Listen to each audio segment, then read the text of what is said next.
Mag-unbox lang tayo ng unit for Sir V. Guerra of Surigao.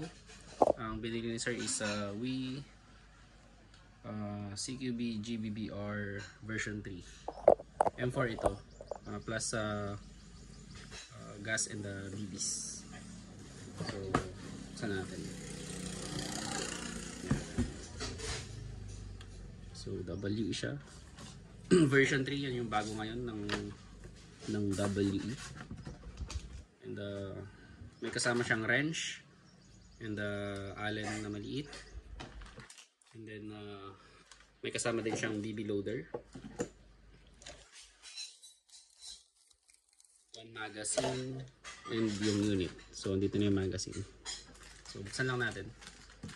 Napakabigat. 5 kilos pala to. More than 5 kilos. So ayan siya. Ayan.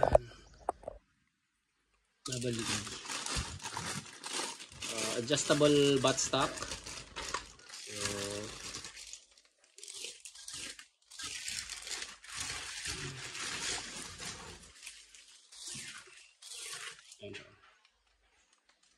adjustable ito.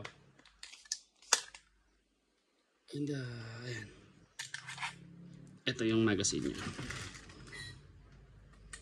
Napakabigat. So lagyan na natin ng gas. Gagamit tayo ng Puff Dyno 12 kg. Iko-chrono din na kasi natin ito. So pag maglalagay kayo ng gas, tignan niyo yung inlet valve. Idiretso niyo lang sa inlet valve yung paglagay niyo ng gas. Wag pa ganon, wag pa ganon, or wag pa ganon. Ito yung diretso niyo. So ganyan siya.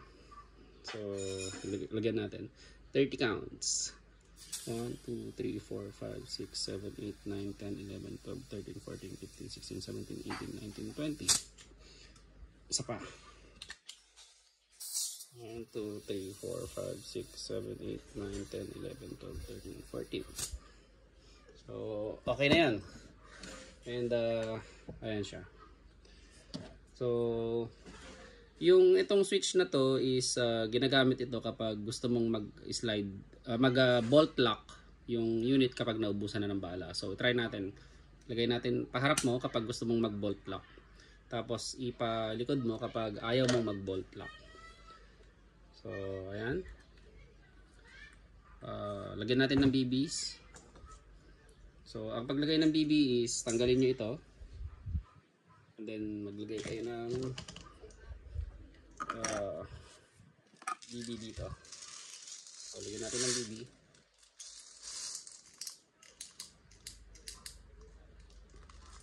So, ito na lang muna.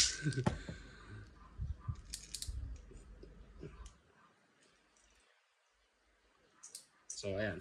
Then, saka nyo isolid. And then, ilagay nyo ganyan.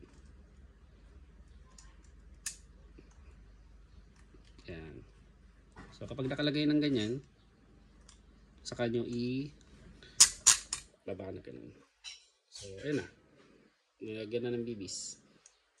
And then, ayan. So, gamitin na natin.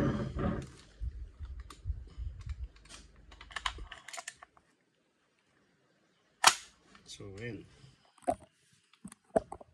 Tignan natin yung chrono. So, mag-isa ko, kaya medyo mahirap. Yeah. So, ayan. So, ayun yung bala. Ayun. So, may semi siya and full auto. So, try natin. So, semi muna. WE CQBR GBB version 3. Chrono check using 0.2 gram BBs and Puff Dyno 12 kg. Firing semi. So 447. Ayan siya, 447. 444. Tingnan lang natin dito para makita. 444. Ulit. 433. 423.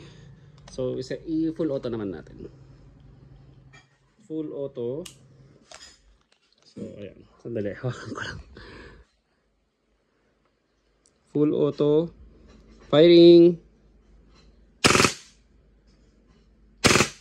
So naubusan na. Pag naubos yung bala, mag-bolt lock yan. So ayan, nag-bolt lock siya. So medyo mahirap mag-test, no? So kapag nag-bolt lock, ang pwede nyo gawin is either i-push nyo ito para bumalik. Tanggalin nyo yung magazine, tapos i-push nyo ito para bumalik. Or pwede nyo rin gawin na ganito. Para makita nyo. Hilain nyo ito. Itong charging handle nya. So hilain nyo lang. Tapos bitawan nyo ulit. Babalik yan. Nang sa ganun, hindi mapodpod yung bolt lock nya at saka yung nandito. So yun lang. Thank you very much, sir. V. Guerra of Agusan.